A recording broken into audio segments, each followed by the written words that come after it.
OK. Ceci va être un tutoriel comment dessiner une pièce dans Inventor pour pouvoir s'en servir avec Edgecam. On commence par un New.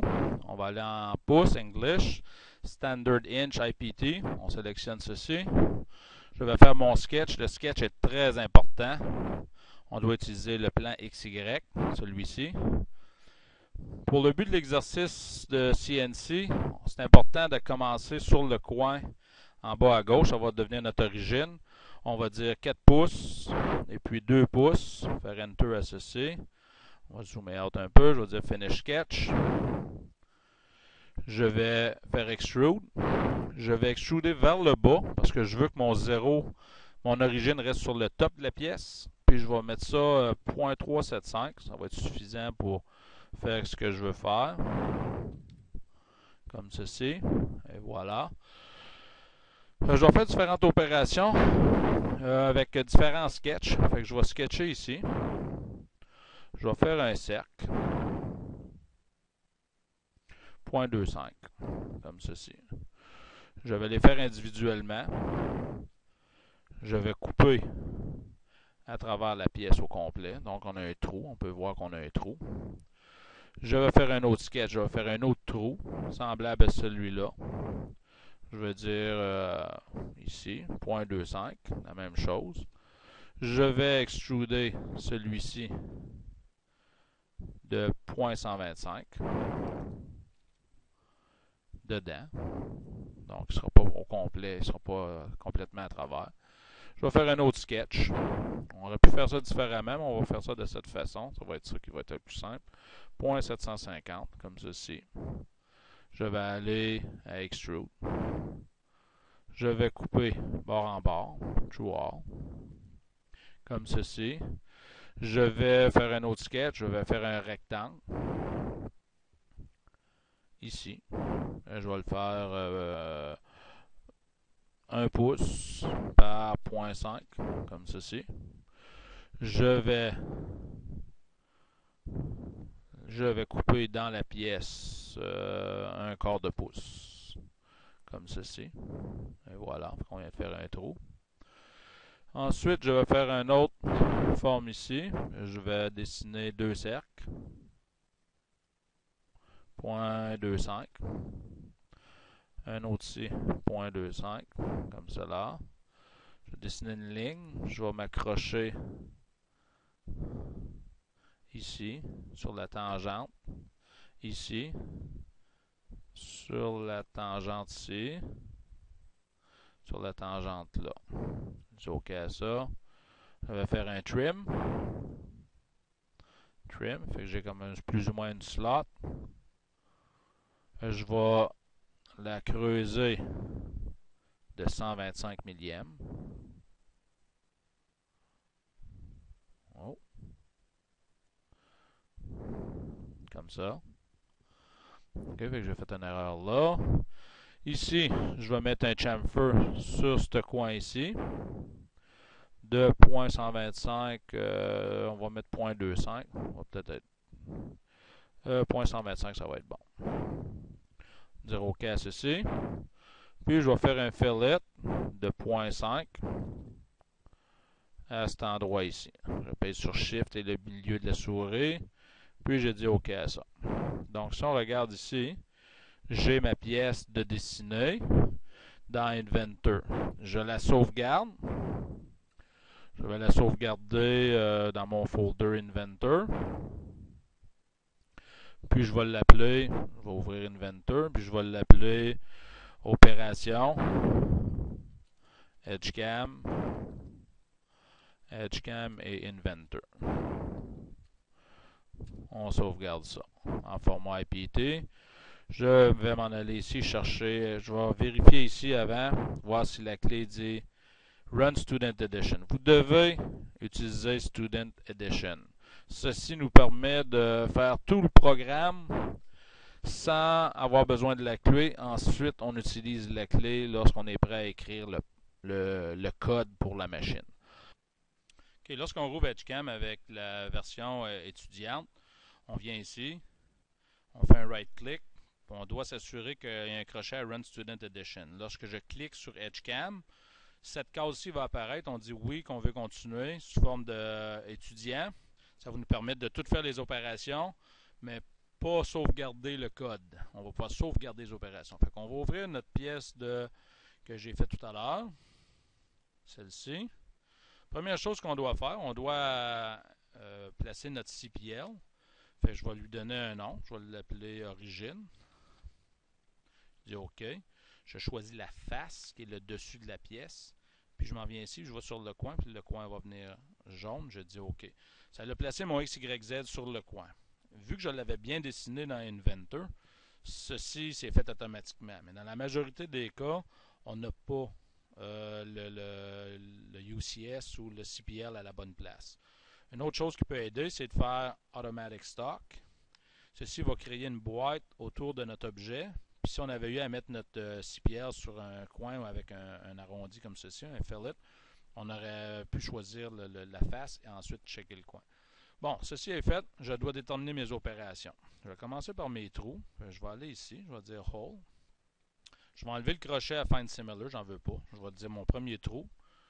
Je veux que ce soit celui-ci. Je le clique, il vient jaune. Je fais un right-click, il vient vert. Je vais rechercher la fonction. Je vais l'appeler 2. Je dis OK à ceci. Je clique sur le trou. Je dis right-click, ça devient vert. Ça me dit que j'ai un trou qui n'est pas bord en bord. Blind hole en anglais. Je m'en viens ici. Je vais sélectionner Profile Edge. Je vais choisir le bord du cercle. Je fais un right-click 2 fois. Ça vient vert. Ça dit ça, c'est un pocket. Je reviens ici. Je vais prendre, non pas Edge, mais Loop. Loop va faire en sorte qu'il va reconnaître que la ligne a fait le tour. Fait, je choisis juste un, il vient vert, je fais un right-click, ça me dit un pocket. Je choisis la commande, je vais faire lui ici, faire right-click, comme ceci, fait que ça me fait ça dans cet ordre-là. Je vais retourner chercher Profile Edge, je vais choisir juste le bord là. Si j'aurais fait Loop, ça aurait fait tout le tour de l'objet. Donc, je choisis clic ici, je fais un right-click comme ça, 2 fois, ça me fait un edge. Je vais choisir ensuite créer des faces. Je veux que la première face, c'est le dessus, puis on va l'appeler check, parce que tout à l'heure, on va servir comme un check surface. Fait, je vais dire cette surface-ci, right-click. Je choisis la surface. Je vais dire ça, c'est mon chamfer. Vous allez voir, ça va créer 2 surfaces lorsque je vais la créer. Fait que c'est cette surface-ci que je veux machiner. Je clique dessus, elle vient vert, je right-click, et puis ça me dit chamfer puis chamfer 1, parce que ça y prend un loop, ça y prend un face feature. Mes opérations sont faites. Je m'en viens ici. Je vais lui donner un nom, comme ceci. Je dois m'assurer que c'est ProLight qui est choisi, parce qu'on pourrait faire un programme pour n'importe quel type de machine. La nôtre, c'est ProLight. On doit utiliser Mill comme étant une fraiseuse, une milling machine. Le CPL qu'on a créé tout à l'heure, on l'a appelé Origine. On va marquer, il y a un petit O, juste pour faire différent. Fait que là, je suis dans le mode machine. Fait que je vais programmer mes pièces, mes opérations. Je vais programmer mes opérations. Fait que je vais dire True Hole. Je m'en viens ici. Je fais un Hole Operation. Puis, je vais dire que le depth veut que ça soit moins 0.050 parce que je veux que le trou soit 50 millièmes plus creux que la profondeur. Puis, je veux que l'outil soit l'outil numéro 1. Fait que je dis OK à ça. Le deuxième trou, je dis Hole Operation parce que c'est encore un trou. C'est un trou qui est blind, ça veut dire qu'on n'a pas besoin de passer à travers, mais je veux que ça soit quand même l'outil 1 qui fasse le travail. Je m'en vais ici, ça c'est mon gros cercle.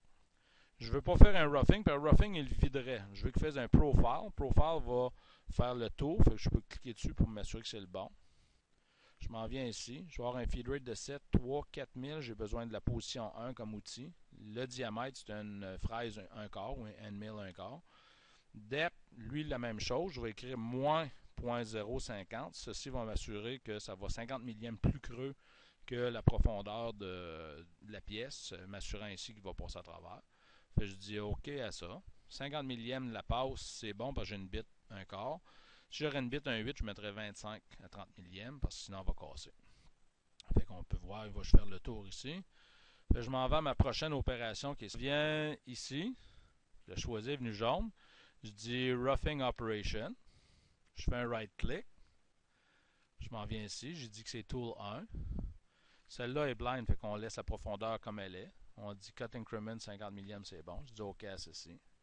Je m'en vais au prochain. On peut voir, il vient jaune. Je dis Roughing encore, je veux que ça soit vidé. Puis je m'en viens ici, je dis c'est tool numéro 1.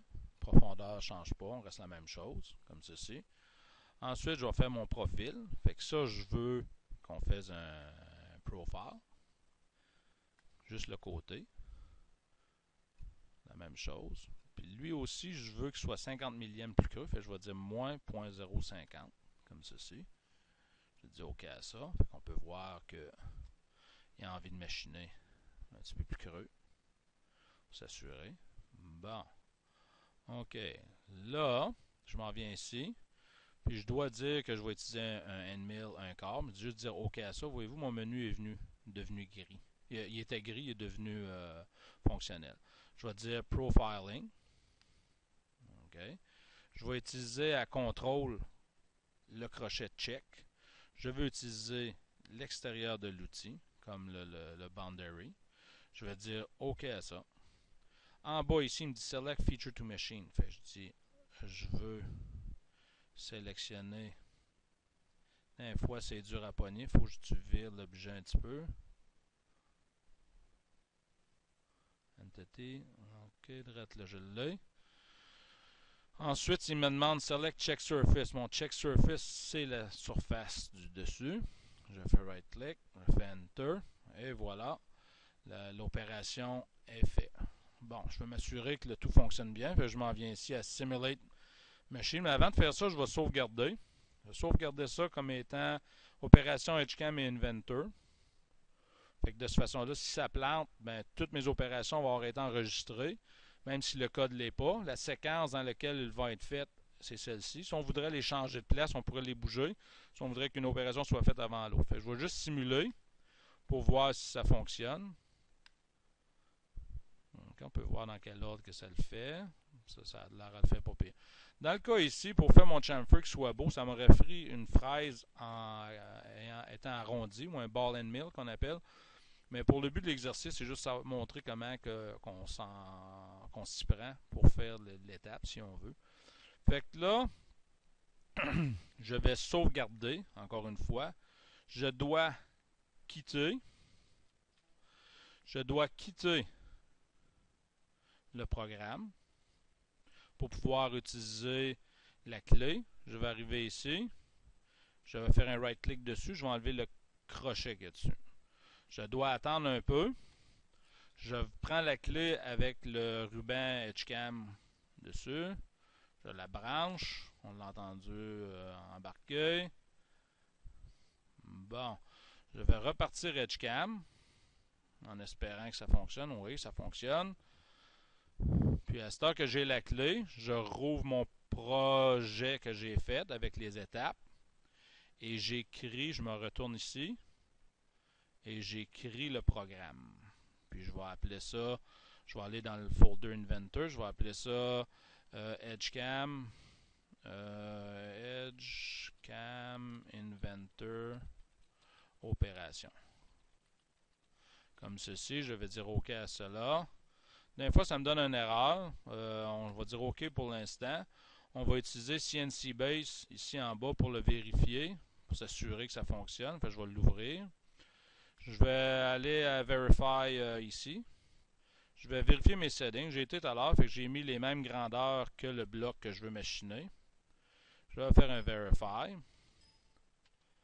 Il me demande de faire des tool change. Je peux apporter des changements à mon programme. Exemple, ceci, je n'ai pas besoin de ça ici. Ça, c'est pour arrêter le programme et aller chercher tool numéro 2. Je peux aussi continuer plus bas. J'ai essayé de chercher tool 0 parce qu'il ne m'a pas demandé quel outil prendre. Fait que je peux déliter ça encore. Bon, après avoir apporté des changements à mon programme, c'est important de sauvegarder les changements. Fait que je leur save, je leur sauvegarde. Tout en se rappelant que ça a tout été fait dans My Document. Il va falloir apporter le fichier sur une clé USB pour l'amener sur la machine. Bon, on regarde la simulation qu'on a eue. C'est pas exactement ça qu'on veut voir.